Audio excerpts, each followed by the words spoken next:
देखो, इससे पहले हमने बात की थी types of ports on the basis of the cargo they handle. किस तरह का सामान वो हैंडल करते हैं या उन पोर्ट्स से किस टाइप का सामान ट्रेड किया जाता है, उसके बेसिस पर हमने पोर्ट्स को तीन पार्ट्स में डिवाइड किया था: industrial ports, commercial ports and comprehensive ports. आज की वीडियो में मैं आपको समझाऊंगा types of ports on the basis of location. Location के बेसिस पर हमने पोर्ट्स को दो पार्ट्स के अंदर डिवाइड किया है। दो तरह के पोर्ट्स होते हैं लोकेशन के बेसिस पर अगर इनको देखा जाए तो। फर्स्ट पार्ट है इसका, जो फर्स्ट टाइप के पोर्ट्स होते हैं इनलैंड पोर्ट्स। इसके बारे में क्या लिखा है? Ports located away from the sea coast and linked to the sea through a river और a canal are inland ports. देखो, कभी कभार क्या होता है कि समुद्र के किनारे पर पोर्ट्स नहीं बनते हैं। समुद्र के किनारे से अंदर जमीन के अंदर जाकर के पोर्ट्स को बनाया जाता है, फिर उनको किसी रिवर की हेल्प से या फिर किसी बड़ी कैनाल की हेल्प से समुद्र के साथ लिंक किया जाता है। तो इस तरह से समुद्र के कोस्ट से अंदर जमीन के दूर जाकर जो पोर्ट्स बनाए जाते हैं और जिनको कैनाल या रिवर के साथ मैन ओशन रूट के साथ कनेक्ट किया जाता है, इस तरह के पोर्ट्स को इनलैंड पोर्ट्स कहा जाता है।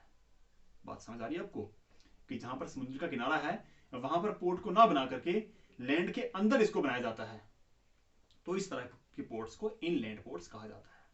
सेकंड इसकी जो पार्ट है वो है आउट पोर्ट्स। कभी कभार क्या होता है कि समुद्र के किनारे पर पोर्ट को ना बना करके समुद्र के अंदर जहां पर डेप्थ ज्यादा होती है, गहरे समुद्र में इस पोर्ट को बनाया जाता है। क्या करने के लिए? जो बड़े भारी शिप्स आते हैं जिनके अंदर करोड़ों टन सामान होता है, वो जहाज समुद्र के किनारे तक नहीं आ सकते हैं क्योंकि कोस्ट के ऊपर जो पानी की डेप्थ है वो कम हो जाती है। तो कम डेप्थ के ऊपर वो ज्यादा भारी सामान वाले जहाज नहीं आ सकते हैं। तो उन जहाजों को कहां पर पार्क किया जाता है, कहां पर उनको ठहराया जाता है? गहरे पानी के अंदर। तो समुद्र की कोस्ट से थोड़ा सा अंदर जहां पर पानी गहरा होता है वहां पर इन पोर्ट्स को डेवलप किया जाता है। इन पोर्ट्स को आउट पोर्ट्स कहा जाता है। आउट पोर्ट्स के ऊपर भारी भरकम सामान वाले जो जहाज होते हैं वो आकर के रुकते हैं। वहां से उनसे सामान छोटे जहाजों पर शिफ्ट किया जाता है, फिर छोटे जहाज कोस्टल पोर्ट्स के ऊपर लाकर के सामान को डिलीवर करते हैं। बात समझ आ रही है? तो on the basis of location मैंने दो तरह के पोर्ट्स बताए आपको: इनलैंड पोर्ट्स जो जमीन के अंदर बनते हैं, और आउट पोर्ट्स जो कोस्ट से दूर डीप सी के अंदर जिनको डेवलप किया जाता है। ये सर्विंग पोर्ट्स होते हैं, इनको आउट पोर्ट्स कहा जाता है। इसी लेक्चर के अंदर मैं आपको सबसे लास्ट की कैटेगरी समझा रहा हूं, types of ports on the basis of specialised functions. कुछ पोर्ट्स अपने अपने फंक्शन में स्पेशलाइज्ड होते हैं। तो उस टाइप के पोर्ट्स की कैटेगरीज को समझ लेते हैं। सबसे पहले नाम आता है ऑयल पोर्ट्स का। नाम से ही पता लग रहा है, ports that deal in the processing and shipping of oil are known as oil ports. These are tanker ports like Tripoli in Lebanon and refinery ports like Abaddon on the Gulf of Persia। जिन ports के अंदर सिर्फ petroleum products को या फिर oil को refine किया जाता है, उसको बेचा जाता है, उसकी ट्रेडिंग होती है, तो इस तरह की स्पेशलाइज्ड ऑयल पोर्ट्स को ऑयल पोर्ट्स कहा जाता है। ठीक है। दूसरे होते हैं ports of call. Ports of call का मतलब क्या है?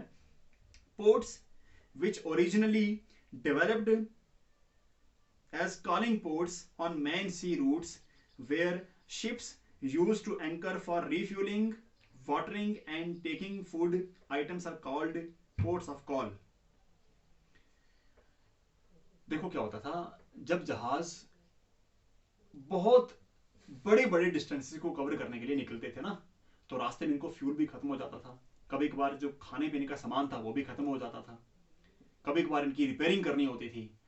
तो बहुत बड़े बड़े रूट्स के ऊपर जो रास्ते में जो टेम्परेरी पोर्ट्स बनाए जाते थे, जहां पर जहाजों को रिफ्यूलिंग, ठीक है, उसके ऊपर खाने पीने के सामान फिर से भरना, जहां पर रिफ्यूलिंग इनकी होती थी ना, तो उन रास्ते के पोर्ट्स को पोर्ट्स ऑफ कॉल बोला जाता है, जो बड़े बड़े रूट्स के बीच में जहाजों को सामान सप्लाई करने की काम करते हैं। ठीक है। एग्जाम्पल इसमें लिखी है होनोलुलु एंड एदन। ये दोनों पोर्ट्स डीप सी के अंदर आपको मिलेंगे, जो बड़े बड़े सी रूट्स के बीच में जहाजों को सामान सप्लाई करते हैं। ठीक है। नेक्स्ट आते हैं पैकेट स्टेशंस। इनके बारे में यहां पर लिखता है also known as ferry ports, these are exclusively concerned with the transportation of passengers and mail across water bodies। देखो, पैसेंजर्स को और साथ में मेल को, इन दो चीजों को ट्रांसपोर्ट किया जाता है इन पोर्ट्स के थ्रू शॉर्ट डिस्टेंसेस के ऊपर using the sea routes and water routes. पानी वाले रूट का यूज करके मेल को ट्रांसफर करना और साथ में पैसेंजर्स को ले जाना। जिन पोर्ट्स के ऊपर ये काम स्पेशलाइज्ड तरह से होता है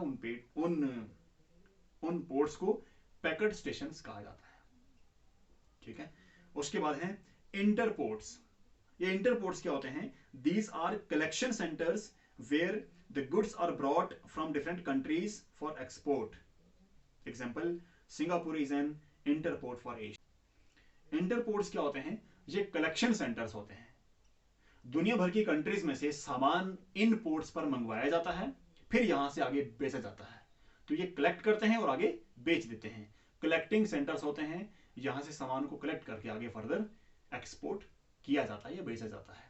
तो इस तरह के कलेक्टिंग पोर्ट्स को इंटरपोर्ट्स